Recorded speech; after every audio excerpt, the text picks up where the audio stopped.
सज्जनों, अब 12वें स्कंद की कथा में हम प्रवेश कर चुके हैं और अब कलयुग के राजवंशों का वर्णन है।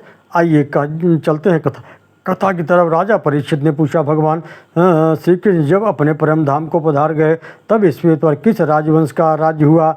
अब किसका होगा?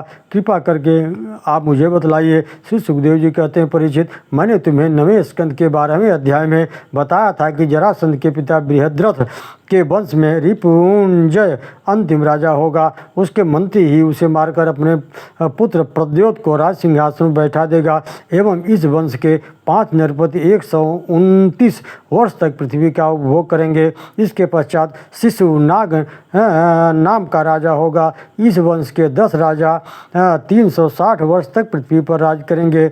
इनमें अंतिम राजा महानंद की शूद्रा पत्नी के गर्भ से नंद नाम का पुत्र होगा। वह बड़ा बलवान होगा। अपने 8 पुत्रों के साथ वह 100 वर्ष तक राज करेगा। कौटिल्य, वात्स्यायन तथा चाणक्य के नाम से एक सुप्रसिद्ध ब्राह्मण नंद एवं उसके 8 पुत्रों का नाश कर देगा।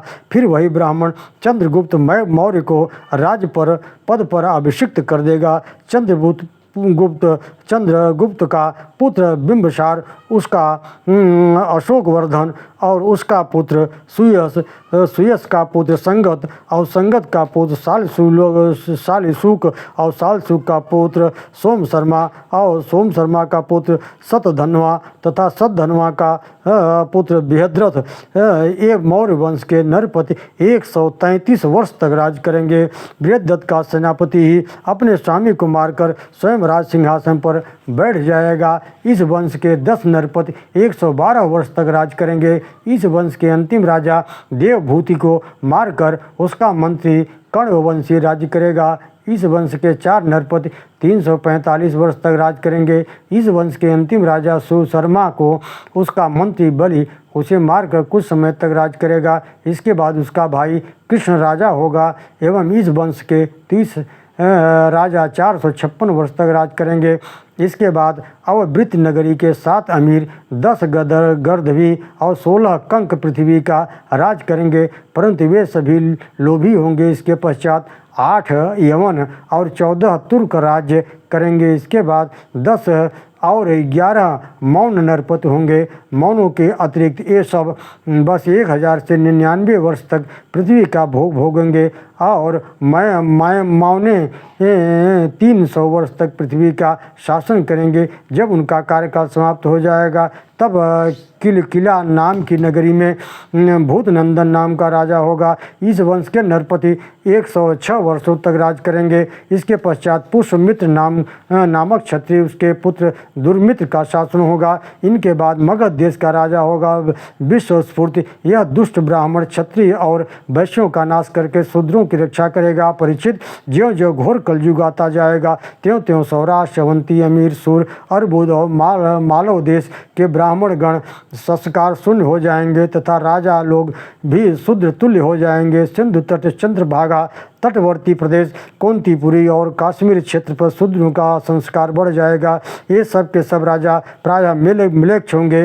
ये सभी प्रायः एक ही समय में भिन्न भिन्न प्रदेशों में राज्य करेंगे। यह सभी परिल नंबर के झूठे, सिरफिरे, नास्तिक, स्वल्प दान करने वाले होंगे। ब्राह्मण स्त्री आदि का धन झपटने वाले होंगे। इनके प्रभाव से जनता भी वैसे ही हो जाएगी। ओम नमो भगवते वासुदेवाय। सज्जनों, अब कलयुग के धर्म का वर्णन है। श्री सुखदेव जी कहते हैं, परीक्षित, ततश्चानुदिनं धर्मः सत्यं शौचं क्षमादया काले न बलिना राजन न क्षत्यार्दुर्बलं स्मृति वित्तमेव कालं निड़ा जन्माचारणोदयः धर्म न्याय व्यवस्थायाम कारणम बलमेव ही। अर्थात समय बड़ा बलवान है। ज्यों ज्यों घोर कलयुग आता जाएगा त्यों तो उत्तरोत्तर धर्म, सत्य, पवित्रता, क्षमा, दया आदि आयु, बल और समझ शक्ति का लोप होता जाएगा। कलयुग में जिसके पास धन होगा लोग सदाचारी, कुलीन और सद्गुणी माने जाएंगे। जिसके हाथ में शक्ति होगी वही धर्म न्याय की व्यवस्था अपने अनुकूल करा सकेगा। विवाह संबंध हो जाएगा। व्यवहार की निपुणता सच्चाई और ईमानदारी से नहीं होगी। जो जितना छल कपट करेगा वह उतना ही व्यवहार कुशल माना जाएगा। ब्राह्मण ही पहचान यज्ञ उपवीत से हुआ करेगी। जो बोल चाल में जितना चपल और चालाक होगा वही उतना बड़ा पंडित माना जाएगा। जो जितना अधिक दंभ पाखंड करेगा लोग उसे ही उतना बड़ा साधु समझेंगे। जो जितनी ज़्यादा ढिठाई कर सकेगा उसे ही सच्चा माना जाएगा। धार्मिक कार्यक्रम में लोग केवल अपने यश के लिए ही द्रव्य खर्च करेंगे। परीक्षित, इस प्रकार जब सारी पृथ्वी पर दुष्ट धूर्तों का बोलबाला हो जाएगा तब राजा होने का कोई नियम नहीं होगा। ब्राह्मण क्षत्रिय वैश्य शूद्र जो भी ज़्यादा बलि रहेगा वही राजा बन बैठेगा। कलयुग में मनुष्यों की आयु भी कम होगी। गौएं बकरियों के समान कम दूध देने वाली होंगी। धान्य आदि अनाजों पौधे भी छोटे होंगे।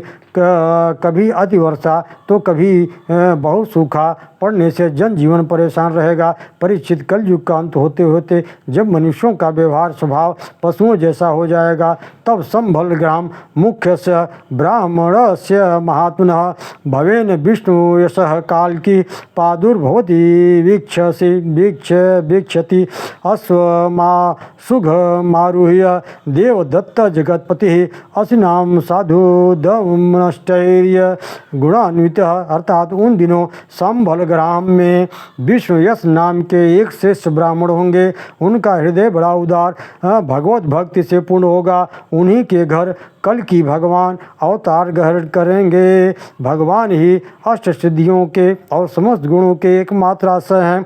समस्त चराचर जगत के वे ही रक्षक स्वामी हैं। वे देवदत्त नामक शीघ्रगामी घोड़े पर सवार होकर दुष्टों को तलवार से घाट उतार कर सबकी रक्षा करेंगे।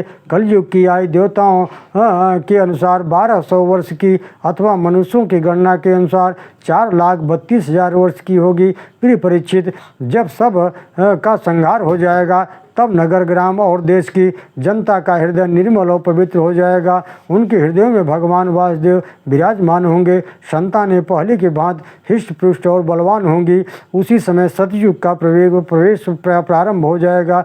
जिस समय चंद्रमा सूर्य बृहस्पति एक ही समय में पूर्ण नक्षत्र के प्रथम पल में प्रवेश करते हैं, एक ही राशि पर आते हैं, उसी समय सतयुग का प्रारंभ होता है। विश्व पिता के पिता शांतनु के भाई देवापि और इक्ष्वाकुवंशी मरु इस समय कालाप ग्राम में स्थित हैं, योग बल से युक्त हैं। कलयुग के अंत में कल की भगवान की आज्ञा से वे फिर यहाँ आएंगे और पहले की भांति वर्णाश्रम धर्म का विस्तार करेंगे। परीक्षित, जो नरपत बड़े उत्साह बल पौरुष से इस पृथ्वी को भोग में लगे थे उन सबको काल के विकराल गाल में धर दबाया है। अब केवल इतिहास ही उनका नाम रह गया है। सज्जनों, अब कलयुग के दोषों से बचने के लिए क्या उपाय है? केवल संकीर्तन है। आइए चलते हैं। सुखदेव जी कहते हैं, परीक्षित, संसार में बहुत से महान पुरुष हो गए एवं उनकी ये कथाएं तुम्हें ज्ञान वैराग्य का उपदेश करने के लिए कही गई हैं। इन्हें वाणी का वैभव समझो। इन सभी में परमार्थ तत्व भरा है। भगवान कृष्ण का गुणानुवाद समस्त अमंगलों का नाश करने वाला है। जो भगवान श्री कृष्ण के चरण कमलों में अनन्य भक्ति रखता हो उसे नित्य निरंतर भगवान श्री कृष्ण की अमृतमयी लीला कथाओं का ही श्रवण मनन और चिंतन करना चाहिए।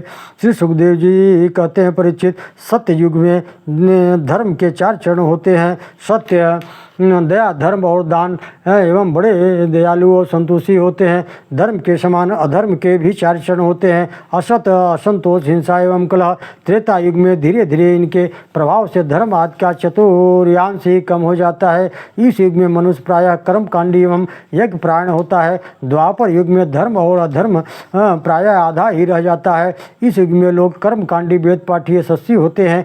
कल युग में अधर्म 3 गुना बढ़ जाता है। धर्म केवल चौथाई रह जाता है एवं लोग लोभी, कपटी, दुराचारी आदि होते हैं। ये तो कलयुग के निरे दोषों की खान है। फिर भी इसमें एक गुण विशेष है। भगवान श्री कृष्ण के संकीर्तन मात्र से ही इसके सारे दोष नष्ट हो जाते हैं। श्रुतः संकीर्तितो ध्यानात् पूजिता धृतोऽपि वा निराधुनोति भगवान् हस्यथ्यो जन्मयुता शुभम। अर्थात भगवान के रूप, गुण, लीला, धाम और नाम के श्रवण, कीर्तन, ध्यान, पूजन और आदर से वे मनुष्यों के हृदय में आकर विराजमान हो जाते हैं। और एक दो जन्म की तो बात ही क्या, हजारों जन्मों के ढेर पापों को भी क्षण भर में भस्म कर देते हैं। जैसे सोने के साथ मिली हुई धातु अग्नि पर शोधने से शुद्ध हो जाती है, वैसे ही भगवान विष्णु के हृदय में आविराजने से मनुष्य के सारे अशुभ दोष नष्ट हो जाते हैं। परीक्षित, अब तुम्हारी मृत्यु का समय निकट आ गया है। अब तुम सावधान हो जाओ और पूरी शक्ति से अंतःकरण की सारी वृत्तियों को प्राणायाम के द्वारा भगवान श्री कृष्ण को अपने हृदय में विराजमान कर लो। ऐसा करने से तुम्हें निश्चय ही परम गति प्राप्त होगी। ओम नमो भगवते वासुदेवाय।